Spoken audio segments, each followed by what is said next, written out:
নমস্কার নমস্কার নমস্কার নমস্কার নমস্কার নমস্কার নমস্কার নমস্কার নমস্কার আপনাদের সবাইকে সবাইকে সবাইকে নমস্কার জানাচ্ছি, অজস্র শুভ কামনা জানাচ্ছি, স্বাগত জানাচ্ছি আজকের এই শরণাগত অনুষ্ঠানে এবং সবাইকে শুভ সকাল জানাচ্ছি। শুভ সকাল, শুভ সকাল।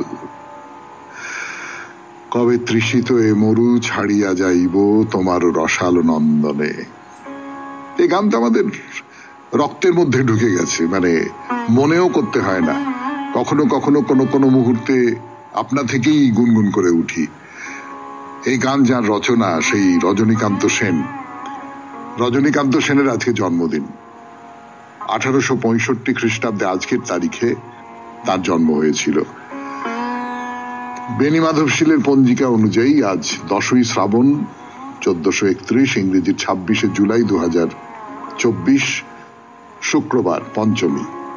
সূর্যোদয়ের সময় ভোর 5:08, সূর্যাস্তের সময় সন্ধে 6:20। উত্তর ভাদ্রপদ নক্ষত্র। জন্মে মীন রাশি, বিপ্রবর্ণ, নরগণ। সন্ধে 6:59 গতে দেবগণ।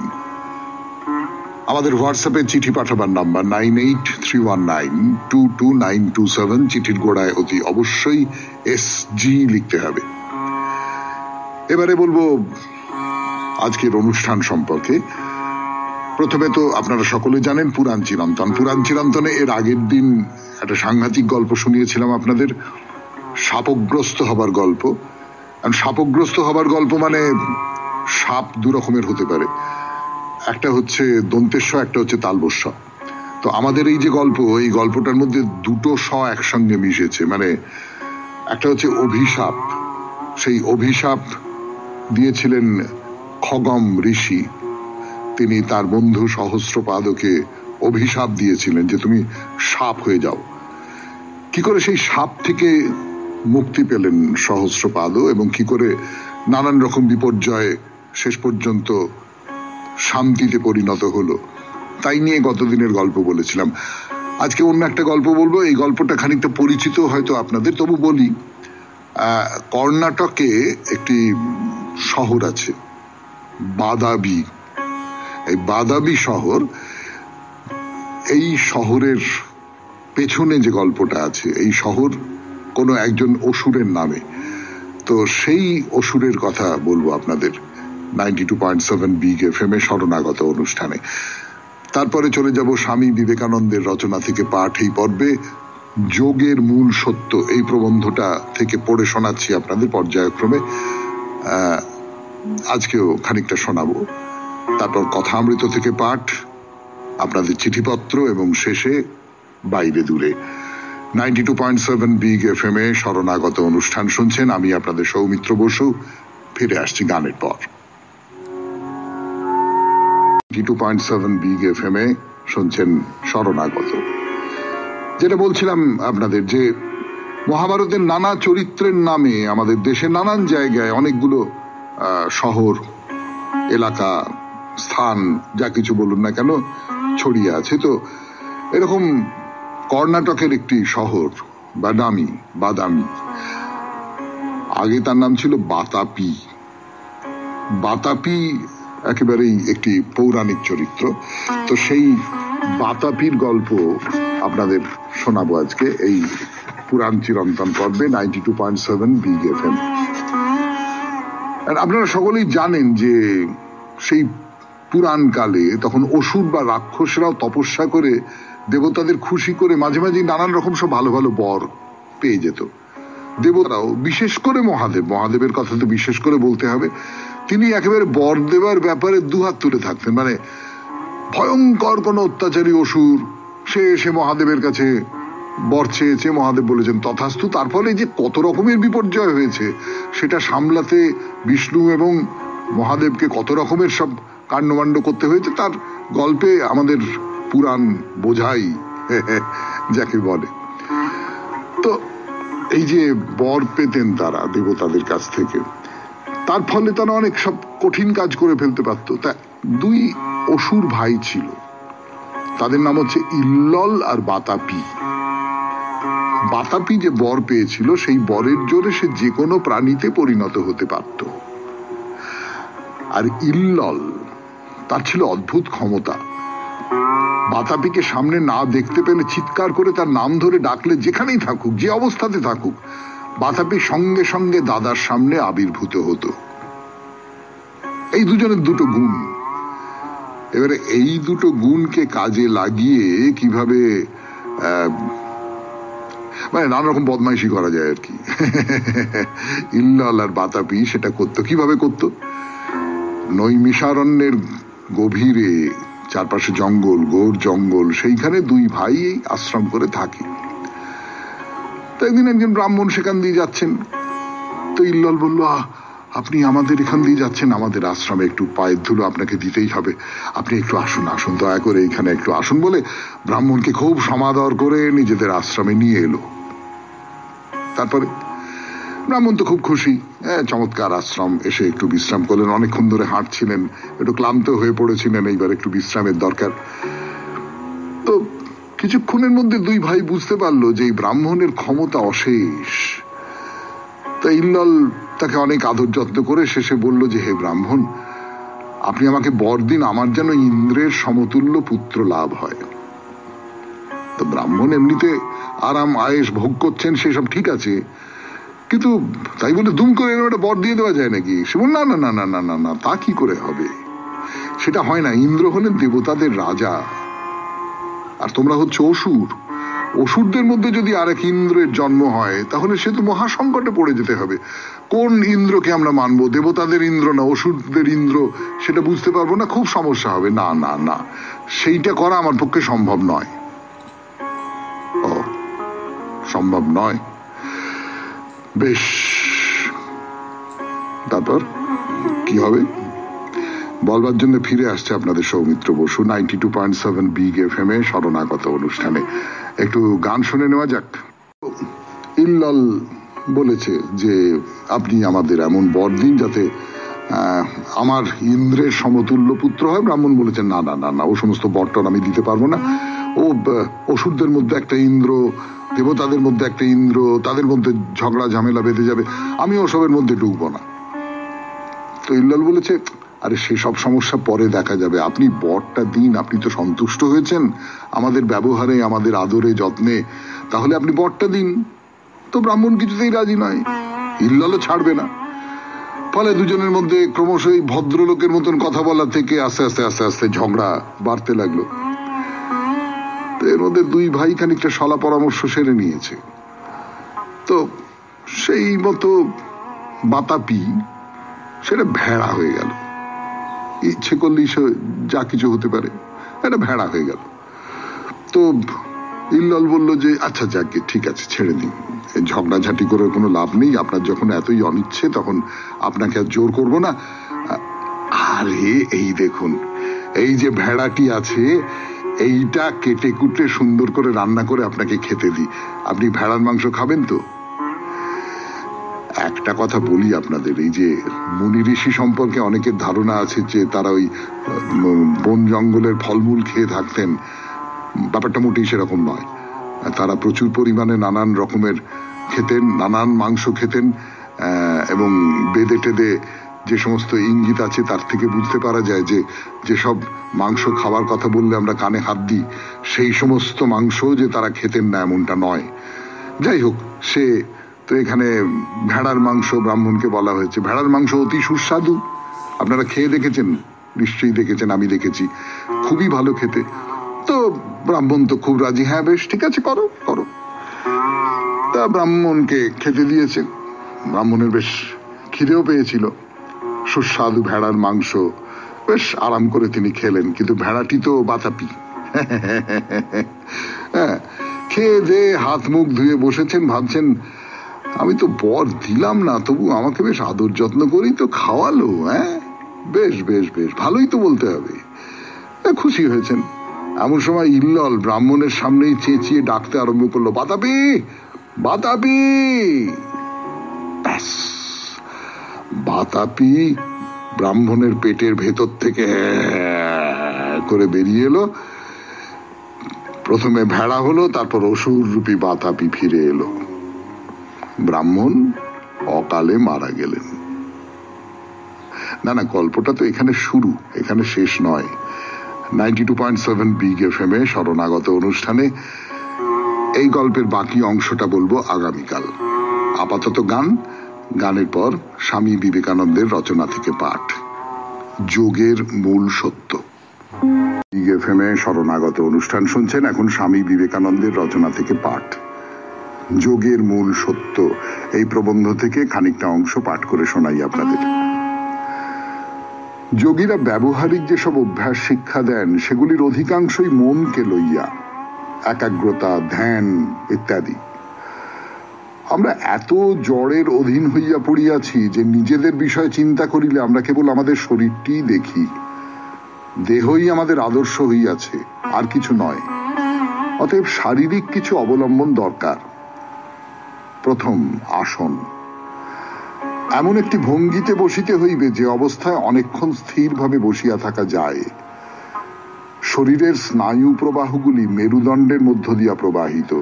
মেরুদণ্ড শরীরের ভার ধারণ করিবার জন্য নয়। অতএব এমন আসনে বসা প্রয়োজন যাহাতে দেহের ওজন মেরুদণ্ডের উপর না পড়ে। মেরুদণ্ডকে সকল চাপ হইতে মুক্ত রাখিতে হইবে। আরো কয়েকটি প্রাথমিক বিষয় আছে। খাদ্য ও ব্যায়ামের গুরুতর প্রশ্নটি উল্লেখযোগ্য। খাদ্য খুব সাধাসিধা হওয়া উচিত। মাত্র একবার বা দুইবারে দিনের সমস্ত আহার্য উদরসাৎ না করিয়া অল্প মাত্রায় কয়েকবার খাওয়া ভালো। কখনো ক্ষুধা পীড়িত হইও না। যিনি অত্যধিক ভোজন করেন তিনি যোগী হইতে পারেন না। যিনি বেশি উপবাস করেন তাহার পক্ষেও যোগ কঠিন। অতিমাত্রায় নিদ্রা বা অধিক রাত্রি জাগরণ, একেবারে কাজ না করা বা অত্যন্ত পরিশ্রম করা, এগুলিও যোগের অনুকূল নয়। যোগে সাফল্যের জন্য নিয়মিত আহার ও পরিশ্রম, নিয়মিত নিদ্রা ও জাগরণ এইসব প্রয়োজন। যথাযোগ্য খাদ্য কি তাহা নিজেদেরই স্থির করিতে হইবে, অপর কেহ উহা বলিয়া দিতে পারে না। একটি সাধারণ বিধি এই যে উত্তেজক খাদ্য বা বেশি মশলা দেওয়া রান্না বর্জনীয়। আমাদের কাজের পরিবর্তনের সহিত খাদ্যেরও যে পরিবর্তন আবশ্যক তাহা আমরা লক্ষ্য করি না। আমরা অনেক সময় ভুলিয়া যাই যে আমাদের যত কিছু সামর্থ্য তাহা আমরা খাদ্য হইতেই লাভ করিয়া থাকি। অতএব যে পরিমাণে ও যে ধরনের শক্তি আমরা চাই, আমাদের আহার্য তদনুযায়ী নিরূপণ করিয়া লইতে হইবে। প্রচন্ড ব্যায়ামের কোনো প্রয়োজন নাই। মাংসল শরীর যদি চাও, যোগ তোমার জন্য নয়। বর্তমানে যে দেহ আছে তাহা অপেক্ষা অনেক সূক্ষ্মতর একটি যন্ত্র নির্মাণ করিতে হইবে। গুরুতর কায়িক পরিশ্রম যোগের পক্ষে খুবই অনিষ্টকর। যাহাদিগকে অত্যধিক পরিশ্রম করিতে হয় না, এমন লোকের ভিতর বাস করিও। প্রচন্ড মেহনত না করিলে দীর্ঘায়ু হইতে পারিবে। অপরিমিতভাবে জ্বালাইলে প্রদীপ যেমন পুড়িয়া যায়, সেইরূপ মাংসপেশিকে বেশি মাত্রায় খাটাইলে উহার ক্ষয় ত্বরান্বিত হয়। যাহারা মস্তিষ্কের কাজ করে তাহারা অনেককাল বাঁচে। প্রদীপকে ধীরে ধীরে এবং মৃদুভাবে জ্বলিতে দাও। বেশি জ্বালাইয়া শীঘ্র শীঘ্র উহা পুড়াইয়া ফেলিও না। প্রত্যেকটি উদ্বেগ, প্রত্যেকটি উদ্দাম লম্ফঝম্প, শারীরিক অথবা মানসিক যাহাই হোক, তোমার আয়ুকে ক্ষয় করিতেছে, মনে রাখিও। যোগীরা বলেন প্রকৃতির তিনটি গুণ অনুযায়ী তিন প্রকারের মন আছে। প্রথম তামস মন, উহা আত্মার আলো ঢাকিয়া রাখে। দ্বিতীয় রাজসিক মন, যাহা মানুষকে খুব কর্মব্যস্ত রাখে। তৃতীয় সাত্ত্বিক মন, উহার লক্ষণ হইল স্থিরতা ও শান্তি। এমন লোক আছে যাহাদের জন্ম হইতেই সর্বক্ষণ ঘুমাইবার ধাত। তাহাদের রুচি পচা বাসি খাদ্যে। যাহারা রজগুণী তাহারা ঝাল ও ঝাঁঝযুক্ত খাদ্য পছন্দ করে। সাত্ত্বিক লোক খুব চিন্তাশীল, ধীর ও সহিষ্ণু প্রকৃতির হয়। তাহারা অল্প পরিমাণে খায় এবং কখনো উগ্র দ্রব্য খায় না। শুনলেন স্বামী বিবেকানন্দের রচনা থেকে পাঠ, যোগের মূল সত্য। 92.7 বিগ FM এ শরণাগত অনুষ্ঠানে। এরপর গানের পর কথা অমৃত। 92.7 বিগ এফএম এ শরণাগত অনুষ্ঠান শুনছেন। আমি আপনাদের সৌমিত্র বসু। কথামৃতের আগের দিন বলা হচ্ছিল খুব সহজ কথা, কিন্তু খুব সহজ কথা, মানে এর মধ্যে কোন রকমের জটিলতা নেই। আমি যদি মুখে বলি তাহলে সেটা শুনে মনে হবে এ আর এমন কি। সেটা হচ্ছে যে কোনো ভাবে হোক যাতে তোমার মনের মধ্যে ভক্তি আসে, তোমার মনের মধ্যে ভালোবাসা আসে, এইটা করো। অনেক রকম সব ভাবতে হবে না। কোন পথে সাধনা করব, কোন পথে কি করব, এই করব সেই করব, এই আচার পালন করতে হবে, এই ব্রত করতে হবে, এই নিষ্ঠা এই রকম করে প্রকাশ করতে, এই সব কিচ্ছু না। আসলে যেটা দরকার সেটা হচ্ছে তোমার মনের মধ্যে যে কোনো ভাবে তুমি ঈশ্বরকে ভক্তি করো, ঈশ্বরকে ভালোবাসো। আর কোনো বিচার টিচার করবার কিছু দরকার নেই। এরকম একটা জায়গা সেইখানে শেষ করেছিলাম আমরা, ঠাকুরের কথা এইরকম একটা জায়গায় আমরা শেষ করেছিলাম। তো মনির সঙ্গে ঠাকুর শ্রী রামকৃষ্ণ পরমহংসদেবের কথা হচ্ছে। তো মনি বলছেন যে এখন এইরকম ইচ্ছে হয় যে কর্ম খুব কমে যায় আর ঈশ্বরের দিকে খুব মন দিই। কর্ম করে গেলে ঈশ্বরের দিকে মন দেওয়াটা সহজ, সেটা তো আমরা বুঝতে পারি। এই ধরুন এই কাজটা করতে হবে, ওই কাজটা করতে হবে, সেই কাজটা করতে হবে। এইখানে কিন্তু একটা ভাববার মতন কথা আছে বলে আমার নিজের মনে হয়, যে কর্মটা, এই কর্মটাকে আপনি কিভাবে দেখছেন। এই কর্মটা আপনি যদি একদম গোড়া থেকে আমি যদি ভাবি যে আমি পরীক্ষায় খুব ভালো রেজাল্ট করতে হবে, পরীক্ষায় ভালো ফল করতে হবে, আমাকে ভালো নম্বর পেতে হবে, এইটা আমি ভাবলাম, এটা কর্ম, তার জন্য তৈরি হওয়া, এটা তো কর্ম নিশ্চয়ই। কিন্তু পরীক্ষায় ভালো নম্বর পেতে হবে এটা আমি কেন ভাবলাম? যদি এটা না আমার সম্পর্কে লোকে 5 জন লোকে বলবে যে কি ভালো ছাত্র, কত ভালো লেখা পড়ায়, এইরকম করে যদি আমি ভাবি তাহলে একরকম। আর আমি যদি মনে করি যে আমি ঈশ্বর আমাকে এই পৃথিবীতে পাঠিয়েছেন নিষ্ঠার সঙ্গে আমার পড়াশোনার কাজ করতে, আমি খুব নিষ্ঠার সঙ্গে আমার পড়াশোনার কাজটা করব, ঠিক তেমনি করে আমি আমার চাকরির কাজটা করব, ঠিক তেমনি করে আমি আমার চারপাশের যে পৃথিবীতে আমার যে অজস্র বাহু বাড়িয়ে দেওয়া, সেই অজস্র বাহু আমি আমার চারপাশে এরকম করে বাড়িয়ে দেব। তাতে করে চারপাশের পৃথিবীর সঙ্গে আমার সম্পর্ক তৈরি হবে। এটাই তো কর্ম। কর্মের মধ্যে দিয়ে তো মানুষ এই করে। মানুষ যখন কোনো একটা কাজ করে, সেটা চাকরি বাকরি বলুন, সেটা ব্যবসাপত্রই বলুন, সেটা সম্পর্ক তৈরি বলুন, বন্ধুত্বের সম্পর্ক, আত্মীয়তার সম্পর্ক, সেই সম্পর্কগুলো তৈরির ক্ষেত্রে তাকে কতগুলো কর্মের মধ্যে দিয়ে সেই সম্পর্ক তৈরি করতে হয়। এই সমস্তটা তো সে এই মনোভাব থেকেই করে।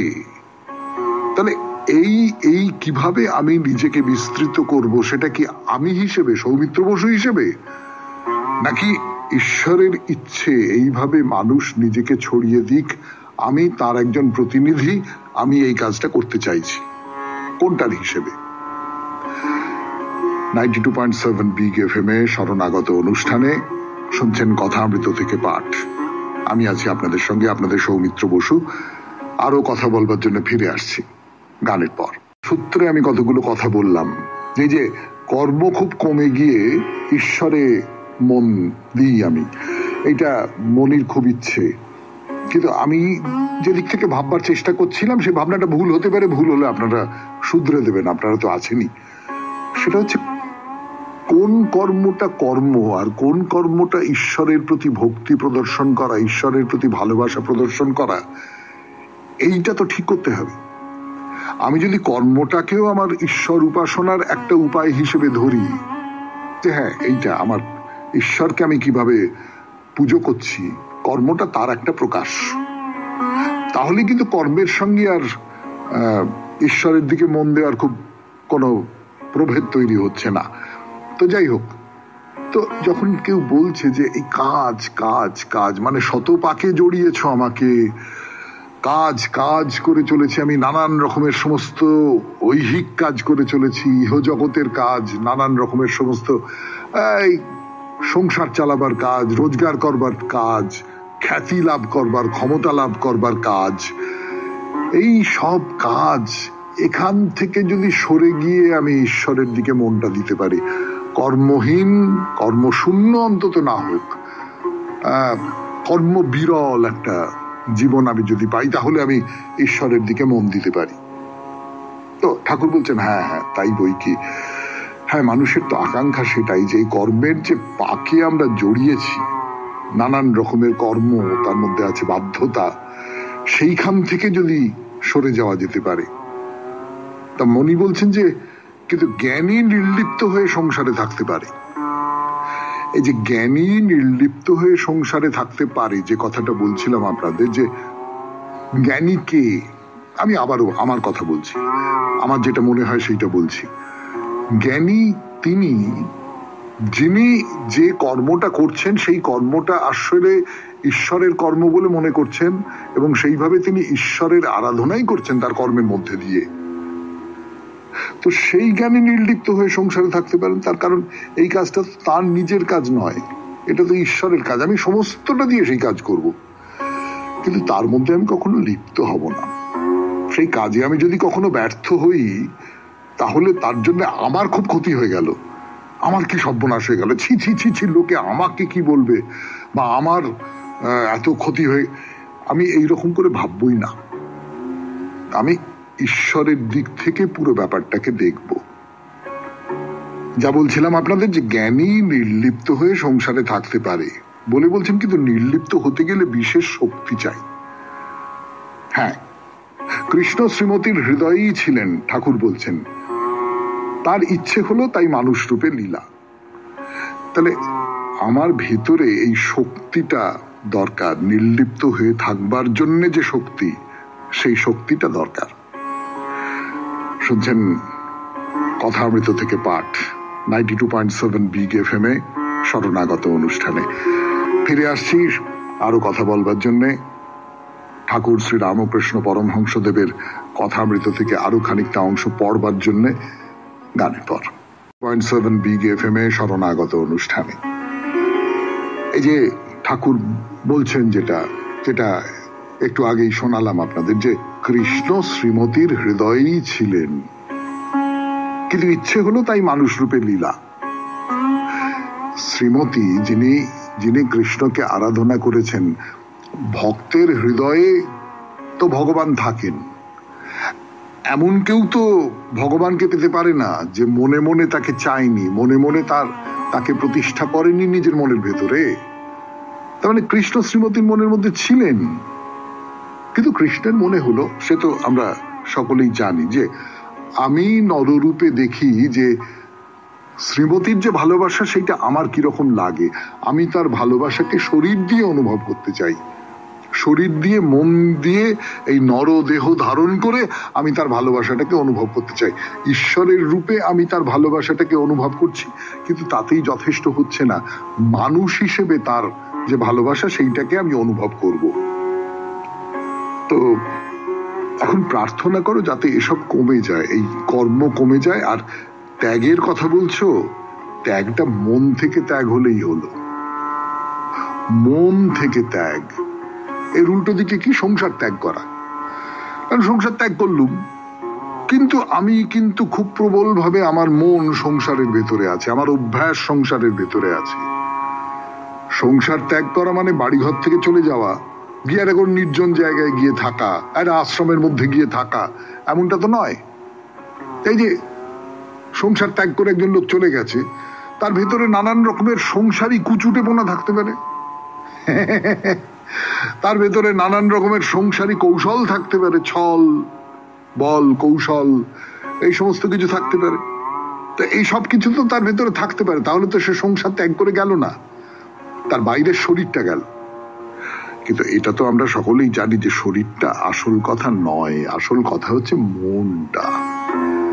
মনটা তুমি যদি রাঙিয়ে দিতে পারো তাহলেই তুমি যথার্থ যোগী হলে। সেটা না করে তুমি খানিকটা বসন রাঙিয়ে দিলে, তাহলে কি গেল এলো, রাঙানো বসন নিয়ে ঘুরে বেড়াচ্ছ তুমি, মনটা আসলে একেবারে পাকের মধ্যে ডুবে রয়েছে, তাতে কি কিছু যাচ্ছে আসছে? কাজে মন থেকে ত্যাগটা করা দরকার। তো যারা বাইরে ত্যাগ করতে পারে তারা পারে, উঁচু থাকের মানুষ যারা, তারা একেবারেই ত্যাগ করতে পারে, মনের ত্যাগ করতে পারে, বাইরের ত্যাগ করতে পারে, কিন্তু মনের ত্যাগ করাটাই হচ্ছে আসল। আজকের মতো এই পর্যন্তই থাক। কথামৃত থেকে পাঠ আবার আগামীকাল 92.7 বিগ এফএম এ শরণাগত অনুষ্ঠানে কথামৃত থেকে পড়ে শোনাবো আপনাদের। এখন গান, গানের পর চিঠিপত্র। শরণাগত অনুষ্ঠানে এখন আপনাদের চিঠি পড়বো, কিন্তু এই চিঠিতে পত্র প্রেরকের নাম নেই। আমারই ভুল নাকি তিনি নামটা দিতে ভুলে গেছেন বুঝতে পারছি না। যদি আমার ভুল হয়ে থাকে তাহলে আগাম ক্ষমা চেয়ে নিচ্ছি এবং অনুরোধ করছি যে আপনি আজকের তারিখটা দিয়ে আপনার নামটা একটু পাঠিয়ে দেবেন আমাদের দপ্তরে। কেননা একটা চমৎকার কবিতা লিখেছেন, সেই কবিতা কাল লেখা, সেটা বলতে না পারার জন্য আমার মনটা খুব খুঁতখুঁত করছে। না, যদি আপনিও ভুলে গিয়ে থাকেন তাহলেও নামটা একটু দয়া করে দিয়ে দেবেন। এবারে তাহলে চিঠিটা পড়ি। পৃথিবীর রং আমার দেখা হয়নি, আমার চোখে দেখা আমার পৃথিবীর কিছু রং নিয়ে কিছু বলা আমার মতো করে পেশ করলাম।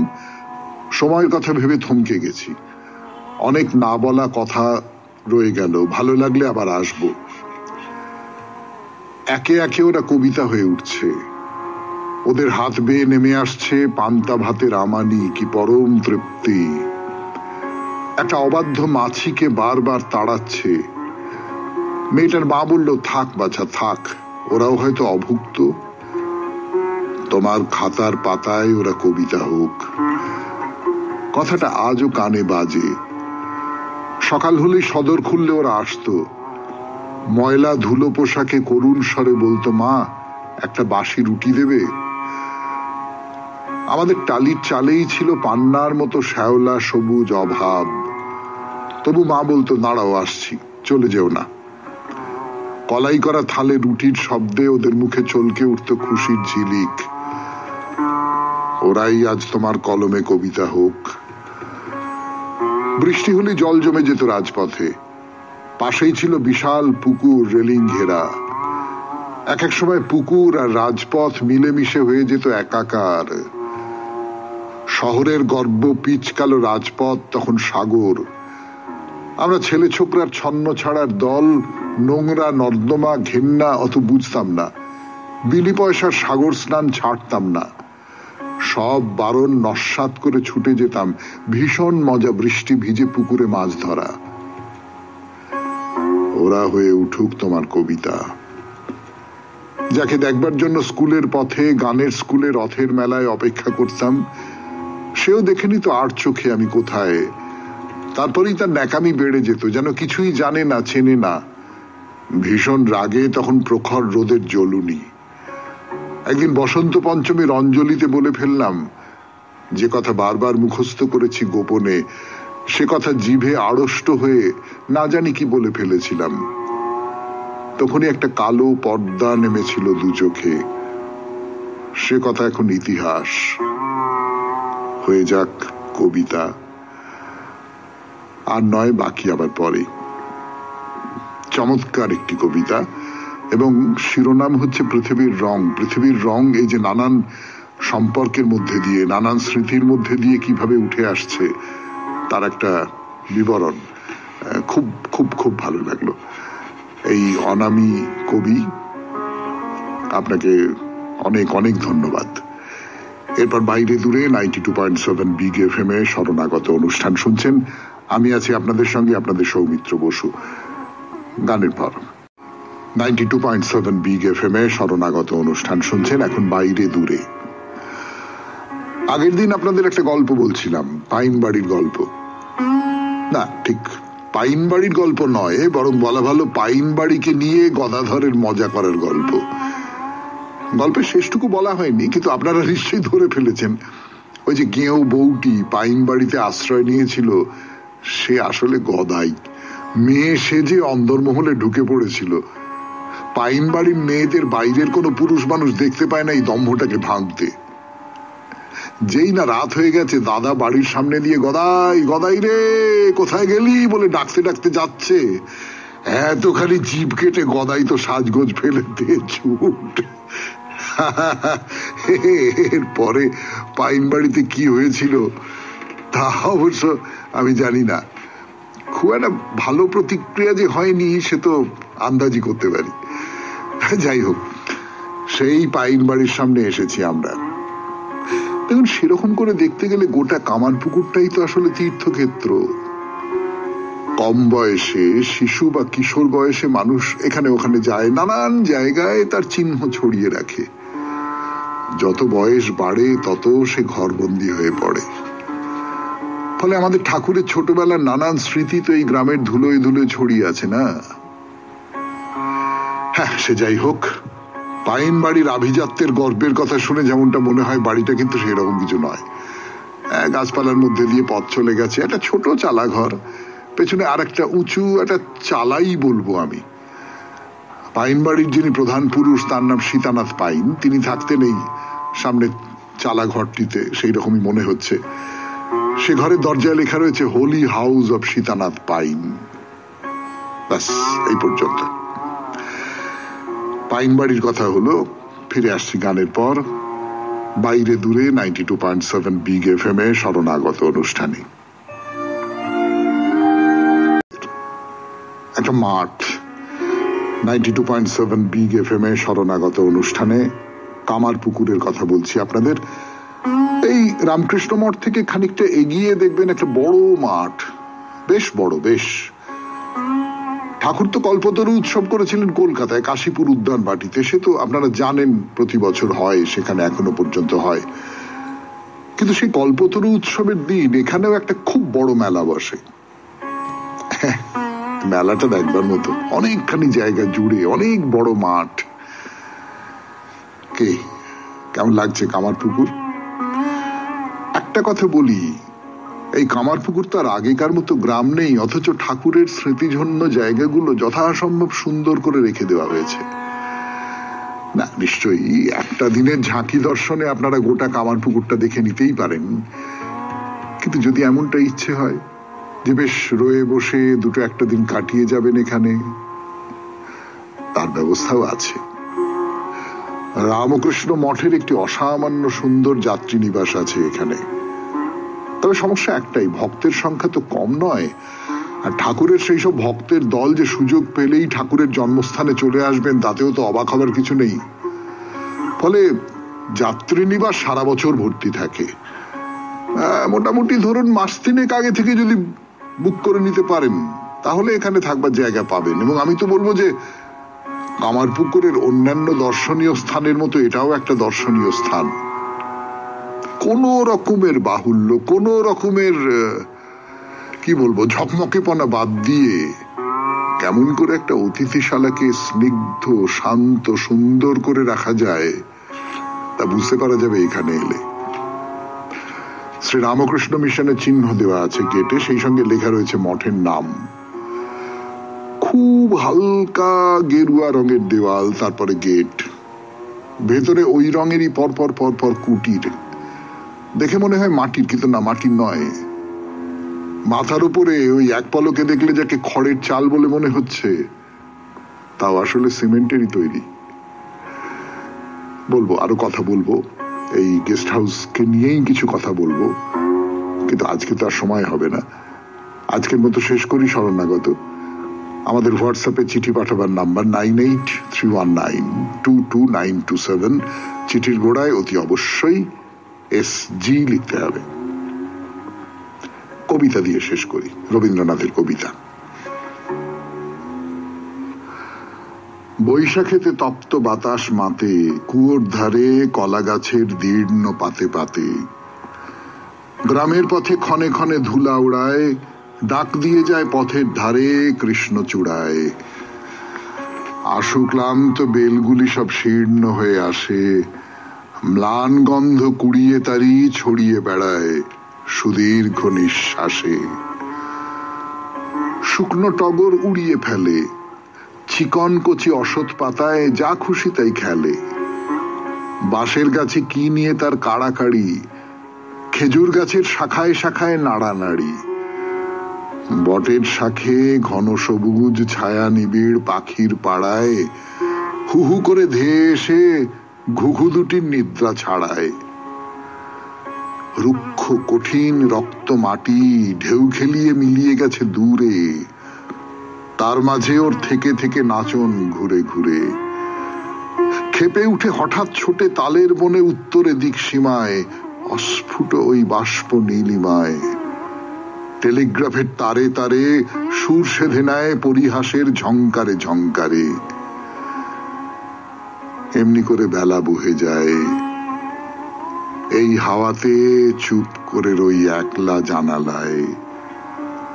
ওই যে ছাতিম গাছের মতোই আছি, সহজ প্রাণের আবেগ নিয়ে মাটির কাছাকাছি। ওর যেমন এই পাতার কাঁপন, যেমন শ্যামলতা, তেমনি জাগে ছন্দে আমার আজকে দিনের সামান্যই কথা। না থাক খ্যাতি, না থাক কীর্তি ভার, পুঞ্জীভূত অনেক বোঝা, অনেক দুরাশার। আজ আমি যে বেঁচে ছিলাম সবার মাঝে মিলে সবার প্রাণে, সেই বারতা রইল আমার গানে। সবাই খুব ভালো থাকবেন, আনন্দে থাকবেন।